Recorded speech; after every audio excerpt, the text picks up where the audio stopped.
Hey everyone, Sean Lynham here, Module 2. Again, congratulations for taking the time to invest in this training and also invest your time. In video training 2, we're going to talk about what is the transaction fee and how to start increasing it. So we're going to talk about, from wherever you are, how to get to wherever you should be. So here in this video, we're going to talk about the different names that I've seen for clients that are receiving this fee, some of the different names for the fee, where and how to start increasing the fee depending on where you sit currently right now of what you're currently receiving, even if you're receiving zero. And then I get a lot of people, how much should I be receiving? I mean, like, what is kind of the cap? What should I expect to increase to? So we're going to cover that. So why is it important? Well, once we know what we can legally call the fee, then we know where and what to put on all of our paperwork. And no matter where you are right now, whether you're receiving no fee or $5.95, you'll have a clear path on how to comfortably start increasing the fee. We do it in a way so you're not feeling overwhelmed or you're real worried about it. We have a nice way to walk up that ladder. And then last but not least, you'll know what your market will bear. So what are the different names for the fee? In my state, Pennsylvania, it's called a broker fee. It goes on the HUD as a broker fee. It's on the paperwork as a broker fee. And again, it's a fee outside of commissions. Other names that I've seen with other people, transaction fees, processing fees. My favorite is the transaction and compliance fee, because really that's what this fee is covering, and we'll go over that a little bit later. And really the name does not matter, right? It is a fee or additional commission outside of our 3% or 3 1/4, whatever the case is. The name doesn't matter. It is income separate from the commission. That is what matters the most, and that's what we're trying to accomplish here. So what to do first? First, I would take a look at the buyer and seller agencies in your state and see if there is a separate line for a fee that is outside of your commission. And then what is the legal name, if there is one, what is the legal name of that fee in your state so we can match the name on our paperwork. And then last but not least, pre-filling in, pre-typing that amount into those spots.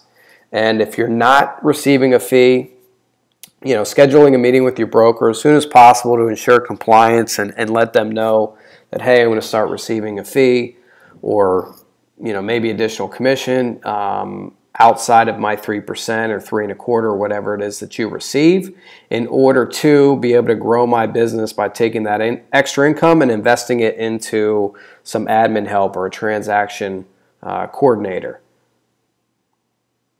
So where are you, right? And I don't know where you are watching this video, but if you're collecting zero right now, we walk up the ladder by going from 0 to 144. So if you're getting zero right now, no worries, right? I would start receiving $144. And most people watching this video that I've seen, whatever they are receiving, it's because that's what their broker's charging. In our market, every broker requires a broker fee, and since the agents don't want to pay it, they just go out and get it from their clients by default, not because of strategic business planning.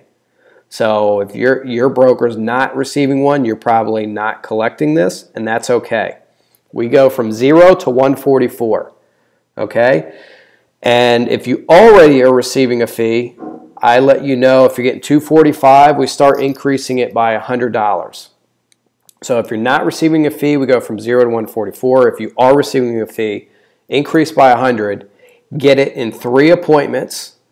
Get 3 clients to agree in an appointment, and move to the next level. So the next level from 144, I would say go to 295, then 447, 544, 695. Or go from 144 to 295, 395, 495, 695. Right? So we used to get this 544 right here, and I'll cover that in a little bit, how that was split up at our market center. But and that's module 5, I think. But again, start somewhere, start by 100, 144, start somewhere low, get it 3 times, gain some confidence, right? See that you can get it, build up your believability, and then every 3 times move to the next level. So depending on your average market price, so our market here is 171. And everybody that I've helped this in our market, is getting anywhere from $495 to $695. So I'd say $695 is a pretty good target. If you're above 250, below 400, my sister's down in, Reston. She's doing, her average sale price is like $375. We're on vacation this year, and she's like, oh, well, we get $495 or $595 every time. No one even says anything. And I said, well, that's a problem. And she's like, what do you mean? I said, well, if nobody ever says anything, then it's too cheap, right? It's the market saying that it's nothing. And let's see what we're worth in that market. So she's up to $795 now and is still not getting any resistance. So she still might be too cheap. But if you're selling those price points, I don't see why you wouldn't be able to get up in the $895 area. And then over 400, I'd say anywhere, I know people getting the $995 to $1295. And honestly, these are just possible ceilings because we don't know what's possible. We don't know the ceiling. I have a friend that sells luxury down in Charleston, and he's at $995, and they get it every time.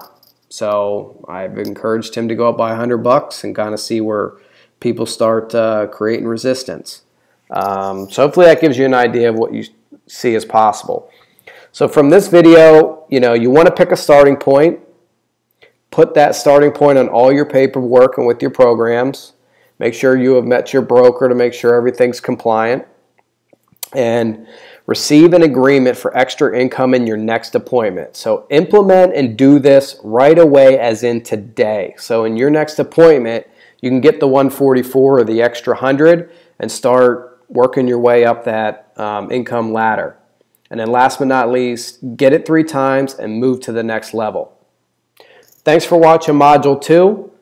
Get ready to watch Module 3, where we cover how to receive the increased income from buyers and how to value proposition. And then in Module 4, we'll talk about the sellers. So hope this information was great. Hope the video serves you. Take action and start getting some extra money in your next appointment, and you'll be amazed at what happens. We'll see you in Module 3.